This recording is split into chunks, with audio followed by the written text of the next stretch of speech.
I'm home from Kansas City. I've finished the internship. And so I wanted to talk today about a change that I decided to make. And this decision, I felt a really strong reaction when I told different people. And so I wanted to talk about it. The decision that I made was to not watch television shows anymore. And there were two reasons. One reason was because I wanted my imagination to be more sanctified. I wanted my imagination to be a place where I encounter God and His Word, and not to be dulled by constantly encountering characters in a television show.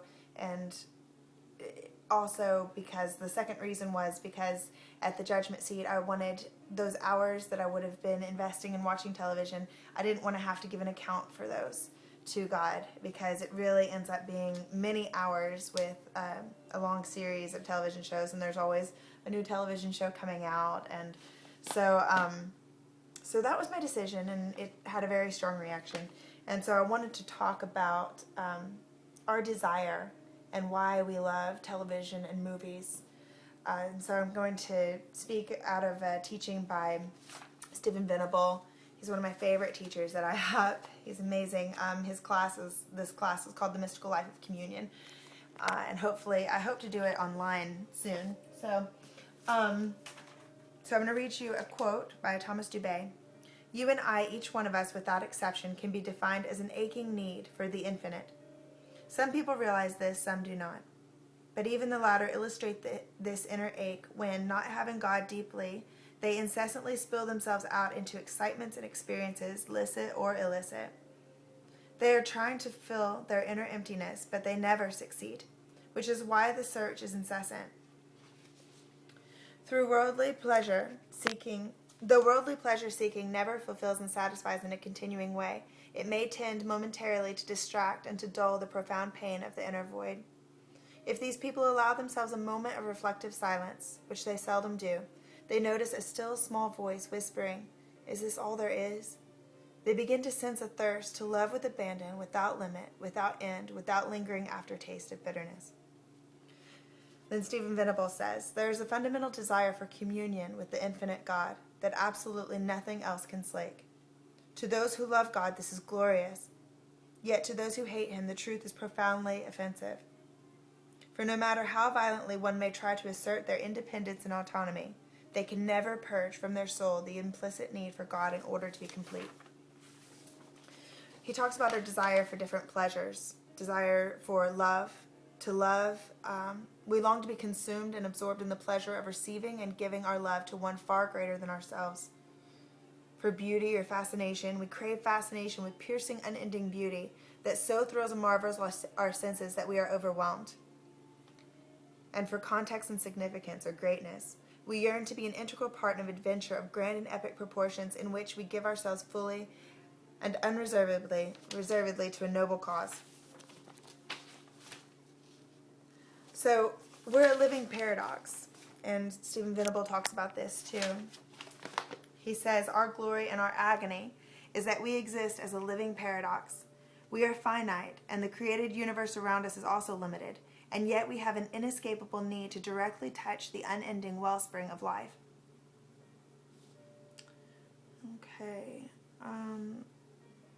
Let me read about the exploitation. The unprecedented abundance of resource, together with the rise of the technological age, has created an environment that has awakened the incessant want of the human soul in heightened measure.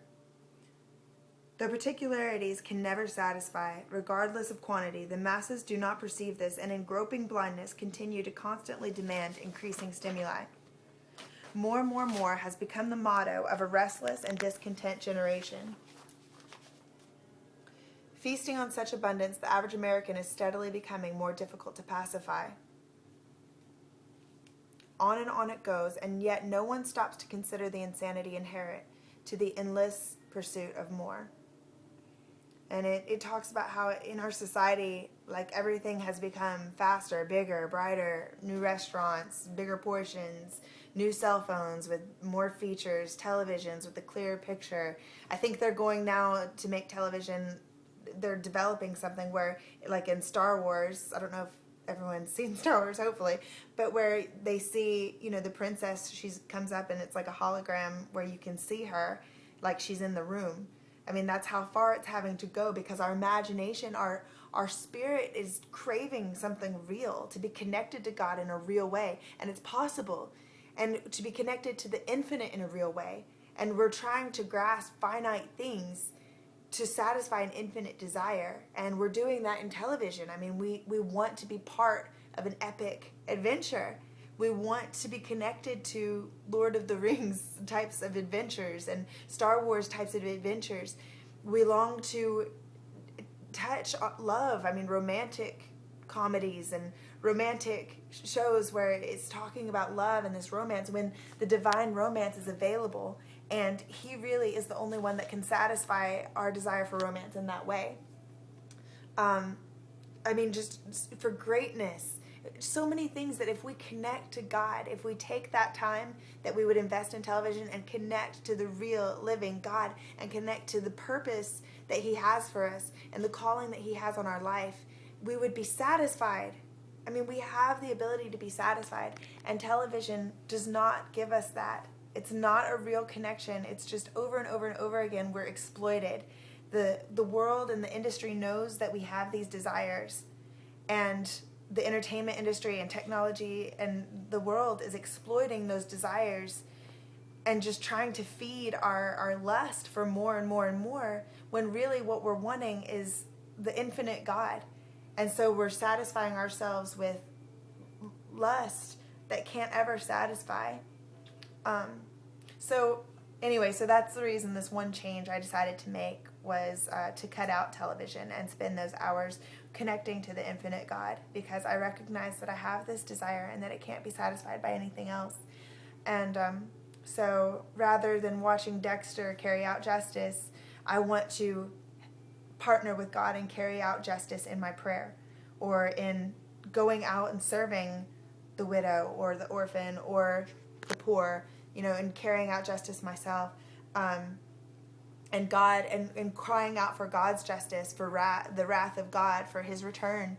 Because really, when we watch shows like Dexter, which was one of the shows, it was one of my favorite shows, we're really crying out for justice. We're really crying out for Jesus. Jesus, where are you? This world is filled with injustice, and only you can bring peace. Only you can bring real justice to the earth.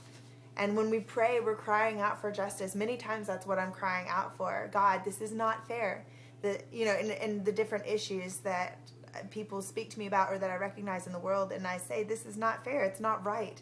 So manifest your zeal, manifest your power, God, because I know that you're willing and I know your heart. And so prayer is a cry for justice, and it's exciting to partner with God and then to see things happen. I remember one time we were crying out, and I posted about this on my blog, for Juarez, Mexico, and the next day there was justice. Like, the drug dealers, this big cartel was busted, and those drugs that would have been given to people that were ironically searching to fulfill this same void that I'm talking about with television, they were denied those drugs, and this, I mean, justice happened. And that was exciting, to partner with God and to partner with others and to connect to an infinite God and to see his zeal manifest and his power manifest in this world, in the natural. And that's just one way, but it's so exciting to connect to him. And it really, all of those pleasures that I talked about for love and for greatness and what was the other, and beauty, fascination. When I engage with him in the throne room of God and I look at the beauty of Jesus, this man that, I mean, just so loving and kind, that never denied anyone healing, and that came manifest in the flesh. And really, you can only grasp that when your spirit is not dulled and you are encountering him each day, spending hours encountering him. So I'm going to talk more about this another day, because I just think it's a topic that no one's really talking about. I mean, the church doesn't want to talk about the fact that we spend 4 hours a day on television or on Facebook or whatever, because probably the pastors are doing it too. So, and the leaders. So, but it needs to be talked about. So I'll talk more about it at another time, next time maybe. So talk to you later. Bye.